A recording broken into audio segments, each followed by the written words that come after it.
विद्यार्थी मित्रांनो, फायनली काल आपला पीसीएम ग्रुपचा फर्स्ट अटेम्प्टचा रिझल्ट डिक्लेअर झाला एमएसटी सीईटीचा. आता बऱ्याचशा जणांचं म्हणणं काय रिझल्टवर, की आम्हाला मार्क्स खूप जास्त होते, खूप चांगले मार्क्स होते, पण पर्सेंटाइल कमी आलेत. पर्सेंटाइल कमी आलेत. बऱ्याच जणांनी मला आन्सर की पाठवल्यात. सर्व गोष्टी आहेत. मग बरेच जण काय म्हणायला लागलेत युट्यूबवर वगैरे, की हा रिझल्टमध्ये स्कॅम झालाय, सगळ्या गोष्टी झाल्यात. त्याच्यामुळे मी सगळे मुद्दे कव्हर करणार आहे. हा व्हिडिओ नक्की शेवटपर्यंत पहा. बरं, आता मी तुम्हाला क्लिअरली सांगतो, की ज्यांना 60 ओके ज्यांना किंवा आपण धरू की 65 च्या खाली मार्क्स आहेत. 65 च्या खाली मार्क्स होते. बरोबर मोजलेले मार्क्स बरं का. 65 च्या खाली होते, तर त्यांचं पर्सेंटाइल कुणीच प्रिडिक्ट करू शकत नाही. कुणीच प्रिडिक्ट करू शकत नाही. जर तुम्हाला बिलो 60 जर असतील ना, एक वेळेस 65 चं तरी ठीक आहे करू आपण. बिलो 60 जर असतील, तर आपण तुमचं पर्सेंटाइल बिलकुल प्रिडिक्ट करू शकत नाही. का? मी तुम्हाला सांगतो. आता सीईटी किती मार्क्सची असते आपली? 200 मार्क्सची बरोबर. निगेटिव्ह मार्किंग आहे का सीईटीला? तर निगेटिव्ह मार्किंग नाहीये. विदाऊट क्वेश्चन पाहता नुसतं ऑप्शन जरी आपण सारखं बी जरी आपण टिक केलं, तर ऑब्व्हियसली प्रोबॅबिलिटीच्या नुसार आपल्याला 50 मार्क्स पडणार आहेत. प्रोबॅबिलिटीच्या नुसार 50 मार्क पडणार आहेत आणि मोस्ट ऑफ स्टुडंटचा म्हणजे आता तुम्ही टॉपर आहात ठीक आहे, तुम्ही करताल. पण मोस्ट ऑफ स्टुडंटचा हाच हेतू असतो, की पूर्ण अटेम्प्ट करायचं. बरोबर आहे. मग समजा त्या पद्धतीने बऱ्याचशा मुलांना 50 ते 60 एवढे मार्क्स असतात. किती? 50 ते 60 आणि तुमची जी एक्झाम जी असते, ओके, तुमचं जे पर्सेंटाइल कॅल्क्युलेट होतं, ना की तुमच्या मार्क्सच्या हिशोबानं होतं. कशाच्या हिशोबानं होतं?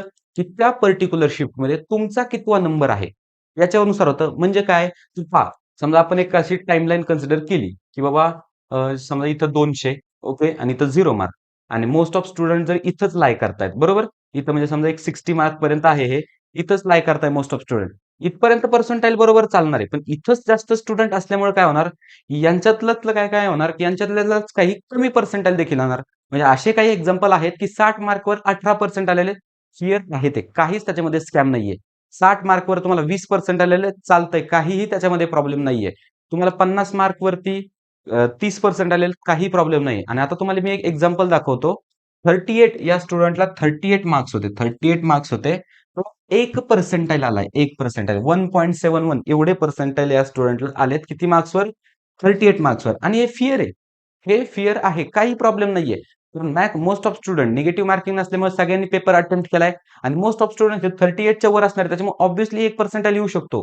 कारण पर्सेंटाइल कॅल्क्युलेट होत असताना पर्सेंटाइल ना की तुमच्या मार्क्सवर कॅल्क्युलेट होतो, तर तो तुमच्या रँकवर कॅल्क्युलेट होतो.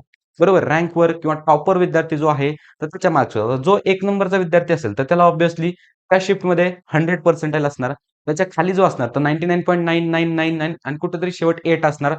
असं पर्सेंटाइल असणार त्याच्या खाली. म्हणजे रँकवर हे पर्सेंटाइल डिपेंड होतं. आणि काही असा स्टुडंट असेल एक, जो त्या शीटमध्ये सगळ्यात शेवटी आलाय, तर त्याला 0 पर्सेंटाइल असणार. बरोबर आहे. म्हणजे ह्या गोष्टी पर्सेंटाइल विषयी असे आहेत. त्याच्यामुळे तुमच्या मनामध्ये जो डाऊट आहे ना, तर तो आत्ताच काढून टाका. बरेच जण मला अजून पण विचारतात, की बाबा 84 मार्क्स होते. ओके.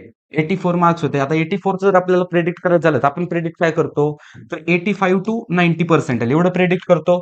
बरोबर आहे. पण बाय चान्स कालच्या शिफ्टमध्ये बऱ्याचशा मुलांचं मी पाहिलंय 84 मार्क्स आहेत, तर 84च पर्सेंटाइल आलेत. बरोबर. मग इथं स्कॅम झालाय का? अजिबात नाही. प्रत्येक गोष्ट ही स्कॅमवर घालायची नसते. लॉजिकली थोडंसं थिंक करायचं असतं.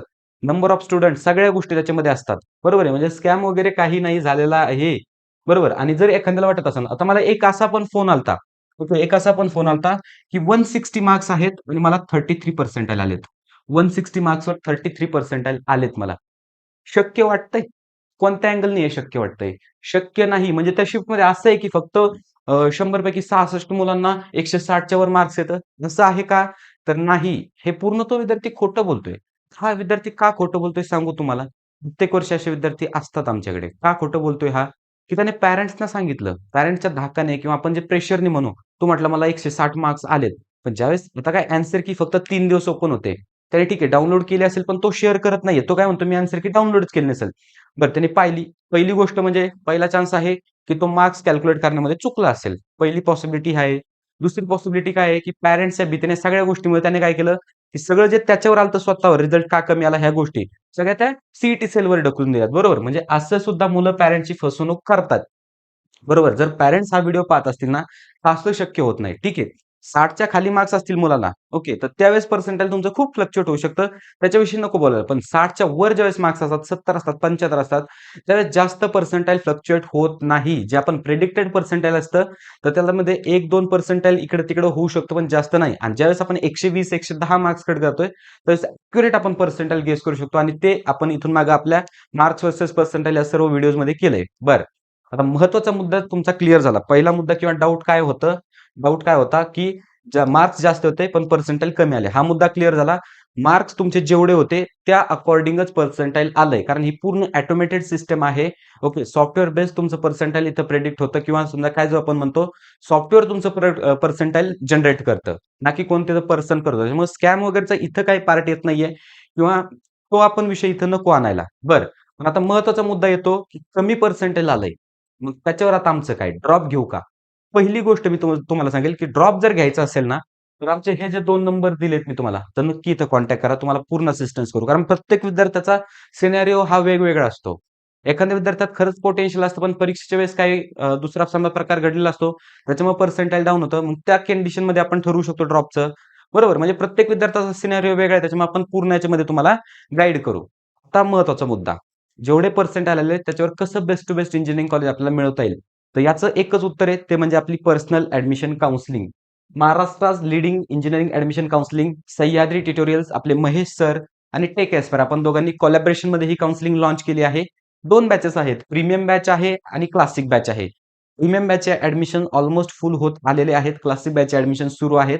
ॲडमिशन जर घ्यायचं असेल, लवकरात लवकर प्रीमियम बॅचला ॲडमिशन करा. लिंक वगैरे सगळ्या गोष्टी मी डिस्क्रिप्शनमध्ये प्रोव्हाईड करतोय किंवा या नंबरवर कॉन्टॅक्ट करून तुम्ही कॉल करू शकता.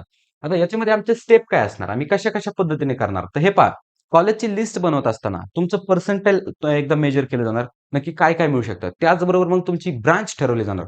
अगोदर कॉलेज आपण ठरवत नाही. अगोदर ब्रांचला महत्त्व देतो. हे पहा, जर एखादा 70 पर्सेंटाइलचा मुलगा आहे, समजा 70 पर्सेंटाइल आहेत आणि ठीक आहे, ओपनमधनं तो मुलगा आहे. सीएस मिळणार का या मुलाला? हो, मिळणार. मिळणार सीएस पण कॉलेज खूप कॉम्प्रोमाईज करावं लागेल. बरं. मग त्याने असं करायचं का समजा त्याला इंटरेस्ट सीएसमध्ये काय म्हणतो समजते ना, इंटरेस्ट सीएसमध्ये त्याला करायचंय ते सीएस, कॉम्प्युटर त्याचं पॅशन आहे, सगळ्या गोष्टी येतं. पण कमी मार्क्स आलेत म्हणून तो सिव्हिल मेकॅनिकलकडे चाललाय का? असं होत असेल तर नको जाऊ दे. कारण कॉलेज हे आपल्या आयुष्यात फक्त 4 वर्ष आहे. त्याच्यानंतर जे काही आपल्याला काम करायचंय पूर्ण आयुष्य ते आपल्याला ब्रांचमध्ये करायचंय. मग तुम्ही कॉलेजच्या नादापायी ब्रांच कॉम्प्रोमाईज करू नका. पण आता ह्या प्रश्नावर इथं पण भरपूर पर्स्पेक्टिव्ह येतात. स्टुडंटवर डिपेंड करतं. काहींना माहीतच नसतं इंटरेस्ट कोणता आहे, फील्डबद्दल माहीत नसतं.